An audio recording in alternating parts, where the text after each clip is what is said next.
Cornish Mutual, farming insurance experts.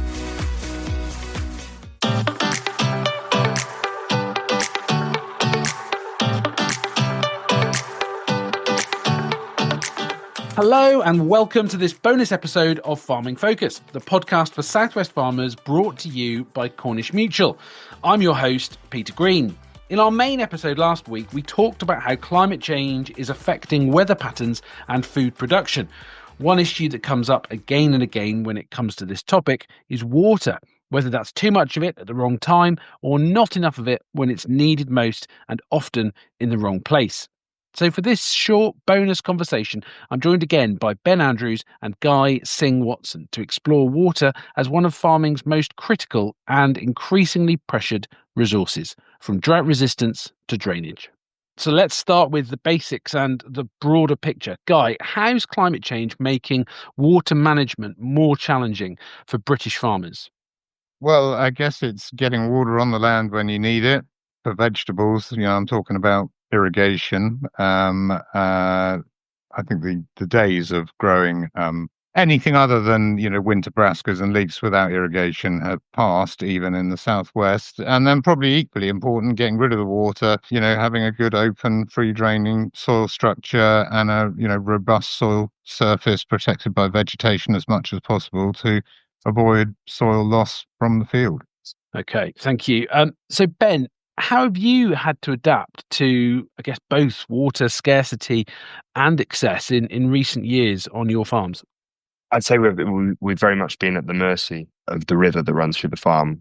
I can't believe that, say, 15 years ago, we were growing potatoes and brassicas on fields that are in the floodplain.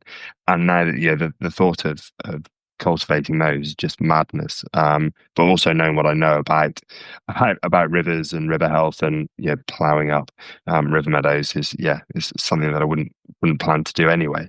Our farm is very unprepared. Every year we know that the floods are coming, and every year we should probably be digging more reservoirs. We should probably be finding ways to store the water for longer on the farm. But we are tenants. Digging reservoirs on fairly free draining land is expensive. The various planning hoops you've got to jump through to get there makes me wonder whether we'd just be better off just not bothering growing vegetables and doing something that doesn't require irrigation. It feels like a huge obstacle, though. It would for me, having to think about my farming system and having to put such a change in it like that. And it would be something which I'd find really difficult to do. If someone said you have to stop keeping cattle, it's just not feasible. That would feel really painful. Does that come into your thinking when you're addressing this? Our farm has evolved a lot. Back in the 80s, we grew a lot of potatoes. We've been dairy farmers. Vegetables are a fairly recent thing since we went organic back just over 20 years ago. Well, 25 years ago, actually. Beef's always played a part, cereals have always played a part, and then there have just been other things that just have come and gone. And I think that it can be dangerous to be too overly romantic or stuck in heritage. I think you just have to go with what's best, what's a good business decision. I mean, like beef this year, we would normally have a lot more beef cattle on the farm, but the buying in, the cost of store cattle was absolutely astronomical, and we just couldn't afford to do it. And so hoping that in the autumn that there are a lot more come on the market because no one's got any grass or forage left. But it's just having to be flexible enough to be able to go with where the business is telling you to go rather than where you feel it should be. And I think one of the big worries there is that as things get, especially with the veg in it, things get more complicated, these more mechanized. There's a lot of, if you want to increase the area that we're growing with vegetables, there's a lot of investment that's required in very specific machinery that doesn't really have much use if we aren't growing vegetables. So that's where you have to think, do I invest in another brassica planter or do we just not bother? So you mentioned there really about being adaptable and open to different opportunities that arise. And that's really interesting that along with last week's main episode, you talked about resilience, two things which I think are key when we're thinking about climate change. Ben, you're also doing your Nuffield Scholarship on this topic. Can you just tell us a little bit more about the topic itself and what you've learned so far? Yeah, so I'm looking into catchment restoration, farming's role in the causes of and solutions to flooding and diffuse pollution. It's quite a broad topic, I guess, and I was with you out in New Zealand, had a wonderful time, and New Zealand's a fantastic, fascinating country that has always marketed itself on its green credentials. But I think even within New Zealand itself may now say that they don't feel that they are maybe living up to that green reputation. And speaking to a lot of the general public in New Zealand, a lot of them said, we need to sort out our rivers. So, but then it's interesting to see that in fact a lot of their rivers are in better state than a lot of European rivers. And it's just a case of like what your baseline is. I've got some more traveling to do later in the autumn and winter. But I think the biggest obstacles to any changes in the reduction of flooding, any work to reduction in pollution seems to be these when you start putting money through government bodies or doing it through schemes, and just this money just gets lost on consultants and experts. And often one of the most effective ways of dealing with this is by just having small catchment groups, putting it in the hands of the farmers, and maybe like a couple of like ecologists there as well. Make it collaborative. Don't make it prescriptive. And it's to see some of the work that some of the smaller catchment groups are actually getting on with out in New Zealand it's fantastic. So, Guy, do you think that we could see better outcomes by perhaps taking, a leaf from some of Ben's recommendations by putting more control in the hands of the farmers and maybe empowering them a little bit more? I do. I don't think it will work for all farmers, but I think it would certainly help for most. I mean, the most powerful day I had on my farm was about 8 years ago, walking around with two members from Devon Wildlife Trust, and then pointing out to me the riches that I had under my feet, really. I mean, all the plants that I hadn't even noticed and the insects and so on. And I can't believe we walked across a field where there were fairy rings I hadn't even noticed. I'd been too busy, I don't know, worrying about my cabbages or something. So I do think, actually, I think farmers can take great pride in that, in the wildlife that they see on their farm. And we have a WhatsApp group on our farm, which is incredibly active, and, a lot about, who's found a hedgehog or a grass snake or a peregrine falcon has made an appearance recently. And everyone's really excited about that.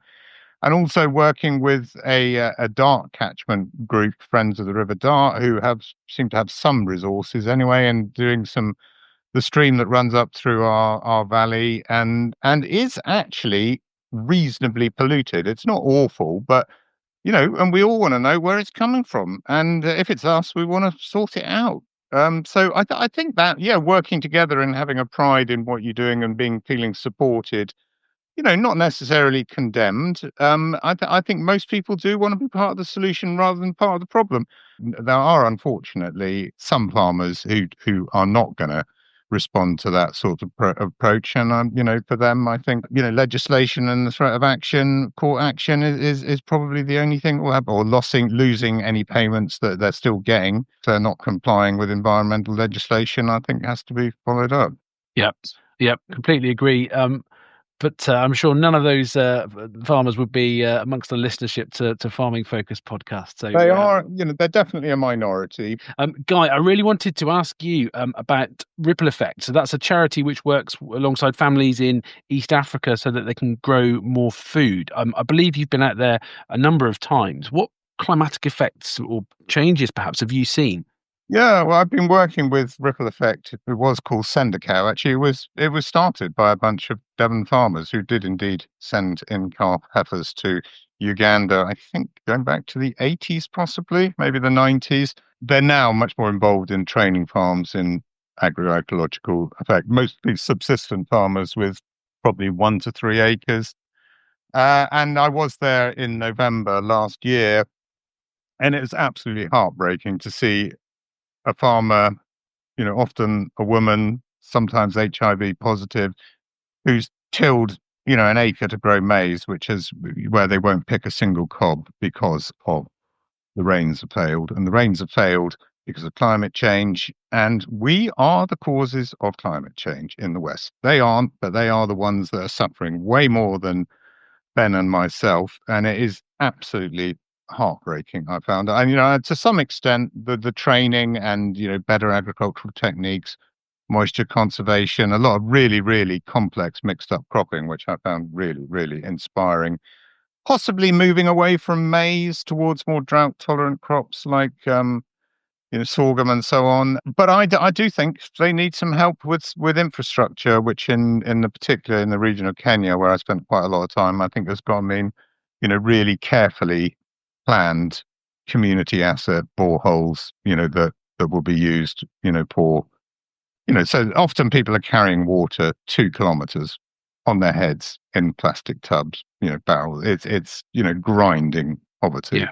So that's what I'm engaged with, and I think that's what I will use a fair amount of my remaining years and remaining funds to support. I think it's an absolutely fantastic charity. I mean, mostly run from Africa now. They have a fantastic team of staff who just so dedicated to what they're doing, and is so respected, revered even by the farmers that they work with. I do find it really inspiring. That's fascinating. And so often you've talked there about things effectively being out of sight, out of mind. And, we forget that we're experiencing changes here, but actually we are the cause of so much of this. And the issues that we're seeing with climate change are quite often amplified in those countries where there isn't perhaps that resilience. So yeah, really interesting to hear that. I mean, we are in the southwest. We're surrounded by the sea. We have probably slightly less than Ben's case, but we have that amazing sort of moderating effect. I mean, will the Gulf Stream continue forever? I don't know. That's yet another unknown in all the changes. But the climate can change quite a lot, and yes, we will have higher risks and more crop losses, but nothing like what is being suffered in the tropics. Where we were really food security is such an issue, and actually, increasingly in southern Europe. I mean, Spain for the last 3 years or something has just been a disaster. I mean, we source a lot of vegetables from Spain in the winter, and they really have had drought throughout sort of eastern. I mean, running right up into northern Spain. And then, some absolutely catastrophic hailstorms this year, lost a lot of the stone fruit. I mean, it is here, believe it. It is here, and it's happening, and it's getting close to us. Well, it is right here in the southwest, but it's not as bad as what people are suffering elsewhere. There it is. Thank you so much for all of your thoughts, gentlemen, to Ben Andrews and to Guy Singh-Watson from Riverford for talking to us all about climate change and water, both on last week's main episode and this week's bonus. Gentlemen, thanks very much. Cornish Mutual, farming insurance experts. Thanks for listening to this bonus episode of Farming Focus. If you haven't already, make sure that you subscribe to the show wherever you get your podcasts so that you don't miss any episodes in the series.